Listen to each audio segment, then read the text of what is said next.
সমস্ত শ্রোতাদের জানাই স্বাগত। গল্প বলা শুধু এক শিল্পই নয়, এটি এক অনুভূতি। আর এই গল্প বলাটাকেই এক নতুনভাবে আমরা তুলে ধরার চেষ্টা করেছি। সেই প্রচেষ্টার স্বরূপই আমাদের এই বিশেষ নিবেদন শব্দের ক্যানভাস। আজ আপনাদের জন্য রাস্কিন বন্ডের লেখা উড অ্যাসলে রিটার্ন। রাস্কিন বন্ডের জন্ম 19 মে 1934 সালে হিমাচল প্রদেশের কাশৌলি শহরে। রাস্কিন বন্ডের সাথে আমাদের সবার আলাপই ছোট বয়সে কোনো একটি স্কুলের অসাধারণ গল্প থেকে হয়ে থাকে। কিশোর সাহিত্যে তিনি এক এবং অদ্বিতীয়। 17 বছর বয়সে লেখেন ওনার প্রথম novel the room on the roof. সাহিত্য সাধনার জন্য 1993 সালে পান সাহিত্য একাডেমি পুরস্কার। 1999 সালে উনি ভূষিত হন পদ্মশ্রী খেতাবে। 1978 সালে ওনার লেখা গল্প আ ফ্লাইট অফ পিজন্সকে নিয়ে শ্যাম বেনেগল তৈরি করেন তার বিখ্যাত সিনেমা জুনুন। 2001-এ বিশাল ভারদ্বাজের বানানো 7 খুন মাফ সিনেমাটি আপনাদের সকলেরই মনে আছে নিশ্চয়ই, যার প্রধান চরিত্রে ছিলেন প্রিয়াঙ্কা চোপড়া। সেই ছবির অনুপ্রেরণাও নেওয়া হয়েছিল রাস্কিন বন্ডেরই ছোট গল্প সুজানাজ 7 হাজব্যান্ডস থেকে। আজকের গল্পটি আমরা নিয়েছি রাস্কিন বন্ডেরই লেখা whispers in the dark a book of স্পুকস এই বইটি থেকে। গল্পটি রেডিও রূপান্তরে অনুপ্রেরণা সানডে সাসপেন্স থেকে নেওয়া। প্রধান চরিত্রে রবার্ট অ্যাসলে এবং প্রেম বাহাদুর। গল্প পাঠে অনিকেত, গল্পের সূত্রধার সোহম। শুরু হচ্ছে উড অ্যাসলে রিটার্ন।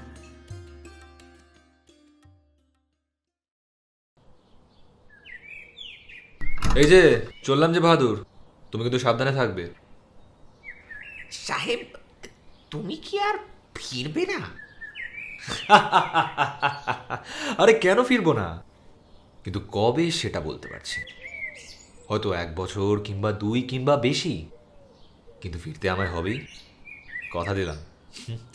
আচ্ছা শোনো, প্রত্যেক মাসের প্রথম দিনে আমার লয়ার মিস্টার কাপুরের কাছে যান। তিনি তোমাকে মাইনে এবং বাড়ির দেখভাল করার প্রয়োজনীয় সব খরচ দিয়ে দেবে। আমি চাই তুমি এই বাড়িটাকে সাজিয়ে গুছিয়ে রাখো, একেবারে টিপটপ।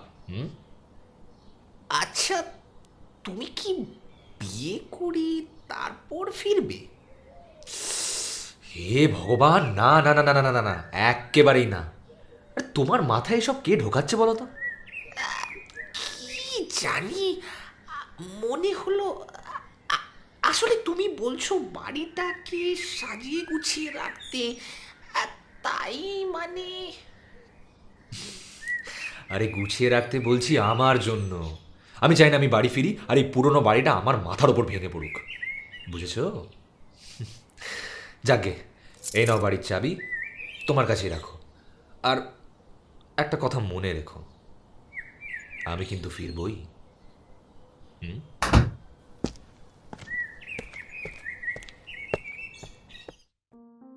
বাড়িটার নাম ছিল আন্ডারক্লিফ।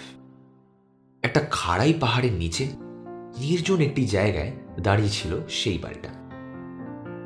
যে লোকটা চলে গেছিল সে ছিল বাড়ির মালিক রবার্ট অ্যাসলে। অ্যাসলে বহু বছর আগেই বেরিয়ে পড়েছিল। বয়স হবে কয়েক 40-এর কাছাকাছি, অবিবাহিত। একদিন হঠাৎ তার মনে হলো আর না, একঘেয়ে জীবন আর ভালো লাগছে না। তার মনে হলো জীবনে অন্য কিছু দরকার, কিছু অ্যাডভেঞ্চার, একটু রোমাঞ্চ। ব্যাস, যেমনি ভাবা তেমনি কাজ। ব্যাগ কাঁধে যাত্রা শুরু। অনেক কটা বছর কেটে গেছে এর মধ্যে। রবার্ট অ্যাসলে এখনো ফেরেনি। কেউ বলে তাকে দেখা গিয়েছিল শ্রীলঙ্কায়, কেউ আবার শুনেছিল সে বার্মাতে, ওই ওই রুবির খনির কাছে। তারপর শোনা গেল সে জাভাতে ওই সুন্দর স্ট্রিটসে পথ খোঁজের অভিযানে। তারপর না, তারপর কোনো খবর আর আসেনি। বাড়িটা সে ফাঁকাই পড়ে থাকলো। পিছনে রয়ে গেল বাহাদুর, প্রেম বাহাদুর। প্রেম বাহাদুর কয়েক 30 বছর ধরে এই বাড়ির দেখভাল করে আসছে। বাড়ির পাশের আউট হাউসেই থাকা শুরু করে সে। প্রত্যেক দিন সে আন্ডারক্লিফের দরজা খোলে, ফার্নিচারের ধুলো ঝাড়ে, বিছানার চাদর বদলায় আর সাবধানে সাজিয়ে রাখে অ্যাস্টির প্রিয় গাউন এবং স্লিপার্স। ঠিক আগের মতো সেই যখন অ্যাসলি বাড়ি ফিরত ছুটি কাটিয়ে, তার প্রথম কাজ ছিল স্নান সেরে নিজের গাউন এবং স্লিপার্স পরা, তা সে দিন কিংবা রাত, যে সময় ফিরুক না কেন। প্রেম বাহাদুরের দৃঢ় বিশ্বাস ছিল যে রবার্ট অ্যাসলি ফিরে আসবেই। সে বিশ্বাস কোনোদিনও ভাঙেনি। আর কেনই বা ভাঙবে? সে নিজেই বলেছিল সে ফিরবে। আরে ওই যে যখন ওদের শেষ দেখা হয়েছিল, যেদিন রবার্ট নিজের বাড়ি থেকে বেরোচ্ছিল। অ্যাসলির নাম আজও লোকজনের মুখে শোনা যায়। তার নিরুদ্দেশ নিয়ে নানা রকম আলোচনা। কি হয়েছে তার? সে আদৌ ফিরবে কি? বাজারের দোকানদারের অ্যাসলির কথা এখনো মনে পড়ে। সে ছিলই সেরকম, মন খুলে খরচা করত। প্রেম বাহাদুর আবার এইসব গুজবে কান দেয় না। তার কানে শুধু আটকে আছে অ্যাসলির সেই শেষ কথাগুলো। মনে রেখো, আমি কিন্তু ফিরবই। তার আত্মীয়রাও মনে করত সে এখনো বেঁচে আছে। এই তো কিছু মাস আগেই একটি ভাইয়ের আগমনী হয়েছিল। তার ক্যানাডাতে নাকি বিশাল বড় একটা ফার্ম আছে, আর সে বেশিক্ষণ ভারতেও থাকতে পারত না। সে একটি বড় অ্যামাউন্ট রেখে গেছিল লয়ারের কাছে। সেটায় প্রেমের হাত খরচা এবং মাস কাবারের কয়েক জিনিসপত্র চলে আসত। ক্যানাডা ফেরার সময় সে প্রেমকে বলে গেছিল, প্রেম, কোনো চিন্তা করো না, আগের মতোই সব চালিয়ে যাও। মিস্টার কাপুরের কাছে টাকা জমা দিয়ে দিয়েছি, তোমার কোনো প্রবলেম হবে না। দ্বিতীয় কোনো ব্যক্তি কখনোই এই জমি বা এই বাড়ির প্রতি অবহেলা দেখালেও প্রেম বাহাদুর না, এক মুহূর্তের জন্যেও না। বাড়ির কর্তার অনুপস্থিতিতেও তার প্রতি সম্মান এবং বাড়ির প্রতি তার দায়িত্ব কমেনি এক অংশ। এখন যদিও বয়স বেড়েছে তার আরও খানিকটা, প্রায় 60 ছবে, শরীর দুর্বল, তার উপর ফুসফুসের রোগ, বুকের যন্ত্রণা, আরও অনেক সমস্যা ঘিরে ধরেছে তাকে। তবুও সে ভোলেনি কিছুই। চোখের সামনে রবার্টের ছোট্ট শিশু থেকে যুবক হয়ে ওঠা, একসাথে পাহাড়ে কত হান্টিং, কত ফিশিং ট্রিপে গেছে ওরা, কত কত রাত কাটিয়েছে খোলা আকাশের ঝিকিমিকি তারার নিচে। পাহাড়ি ঝর্ণার বরফ জলে স্নান করেছে, এক হাঁড়ি থেকেই দুজনে খাবার খেয়েছে। তারপর সেই যে বার সাংঘাতিক বিপদে পড়েছিল ওরা। আরে আরে সেই যে এক ছোট নদী পেরোচ্ছিল, হঠাৎ কোনো আভাস ছাড়াই হুড়মুড় করে ঢুকে পড়েছিল বন্যার জল, ভাসিয়ে নিয়ে গেছিল ওদের।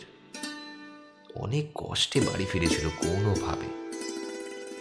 ফিরেই অ্যাসলি সবাইকে বলেছিল বাহাদুর কিভাবে বাঁচিয়েছিল ওকে। আর বাহাদুর সে কৃতজ্ঞ ছিল রবার্টের কাছে তার প্রাণ বাঁচানোর জন্য।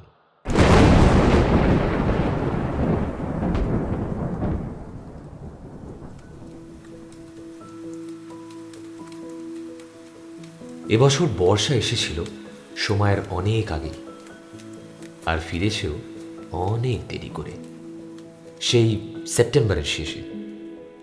প্রেম বাহাদুরের শরীর ভেঙে পড়েছে আরও খানিকটা, নিঃশ্বাসের কষ্টটাও বেড়েছে এই বর্ষায়। আউটহাউসের বারান্দায় নিজের খাটিয়াতে শুয়ে তাকিয়েছিল সামনের বাগানটার দিকে। ডালিয়া, স্নেক লিলি, আরও কত বাহারি ফুল সমস্ত নষ্ট হয়ে যাচ্ছে একে একে। হাওয়া দক্ষিণ পশ্চিম থেকে দিক বদলাচ্ছে উত্তর পশ্চিমে, সরিয়ে নিয়ে যাচ্ছে মেঘ একটু একটু করে। বাগানের ভেতরটায় রোদ্দুর এসে পড়ছে বেশ। বাহাদুর বারান্দা ছেড়ে খাটিয়াটা সেইখানে পাতল, তারপর শুয়ে শুয়ে টান দিতে লাগলো হুক্কায়।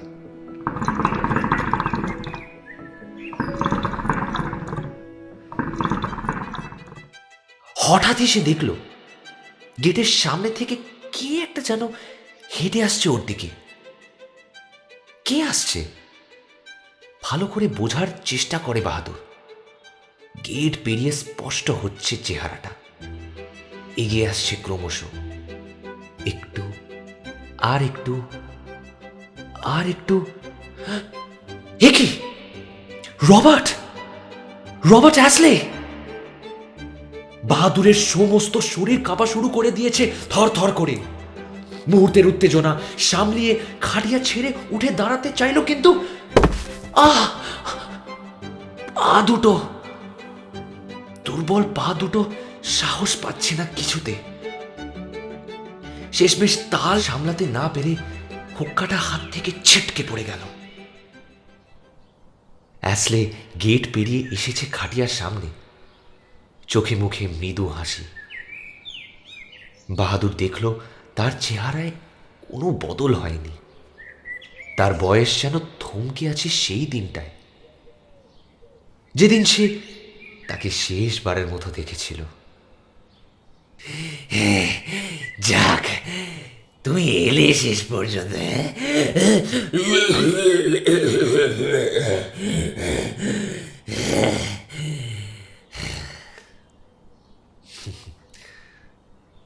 আমি তো তোমায় বলেছিলাম আমি ফিরবই। এতগুলো বছর কেটে গেছে, তুমি কিন্তু একটু বদলাওনি।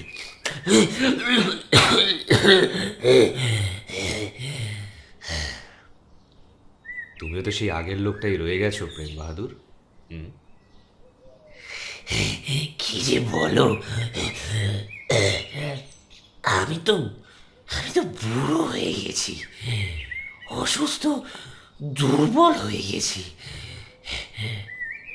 সেসব আর চিন্তা করো না, এবার তুমি সুস্থ হয়ে উঠবে, সেই জন্যই তো আমি এসেছি। দাঁড়াও দাঁড়াও, আগে ঘরটা খুলি। চলো চলো চলো চলো চলো।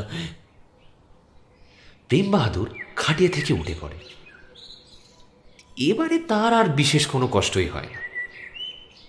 আহা, শোনো শোনো বাহাদুর, এইসবের আর কোনো দরকার নেই। আরে কেন? আমি তো সবকিছু সাজিয়ে গুছিয়ে রেখেছি, শুধু শুধু তোমার জন্য। চলো চলো চলো চলো, এসো এসো এসো এসো। আমি জানি, আমি শুনেছি তুমি কিভাবে এই বাড়ির সমস্ত কিছু যত্ন করে রেখেছ নিজের হাতে। আচ্ছা চলোই তাহলে, একবার ঘুরে দেখা যাক শেষবারের মতো। তবে একটা কথা শুনে রাখো, আমাদের কিন্তু আর এখানে থাকা সম্ভব নয়। বাহাদুর ঠিক বুঝতে পারে না, আরে এত বছর পরে অ্যাসলে বাড়ি ফিরেছে আর সে চলে যাওয়ার কথা বলছে।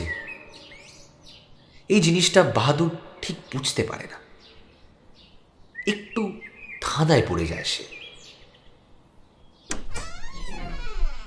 বাড়ির দরজাটা খুলে দেয় বাহাদুর। সে রবার্টকে নিয়ে যায় ড্রয়িং রুমে, ওখান থেকে সিঁড়ি দিয়ে উপরের বেডরুমে।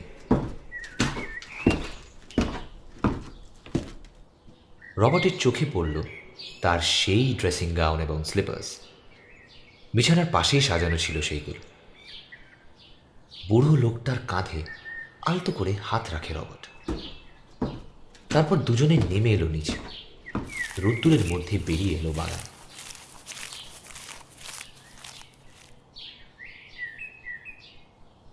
হঠাৎ প্রেম দেখল চৌকির ওপর পড়ে আছে তারই দেহ, মুখে শান্তি। পাশেই হুক্কোটা উল্টে পড়ে আছে, যেটা ওর হাত থেকে ছিটকে পড়ে গেছিল। ওটা ওটা কে?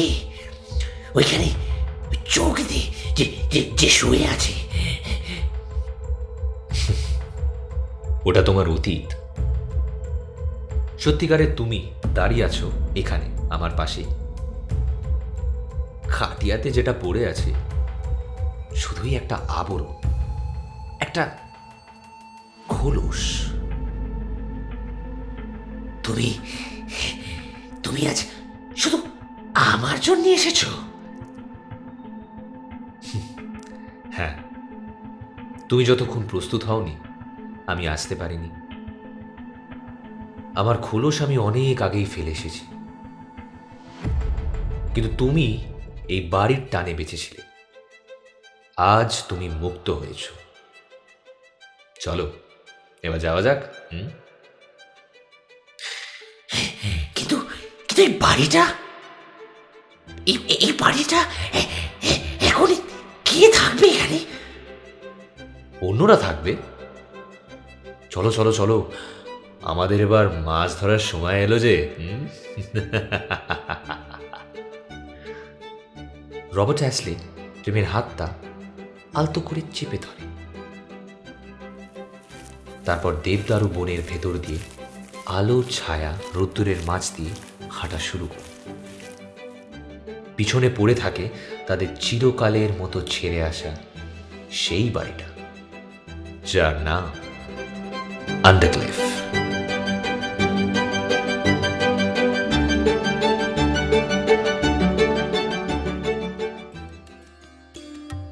এতক্ষণ শুনছিলেন রাস্কিন বন্ডের লেখা উড অ্যাসলে রিটন, গল্প পাঠ ও অন্যান্য চরিত্রে অনিকেত বিশ্বাস, গল্পের সূত্রধার সোহম দেবনাথ।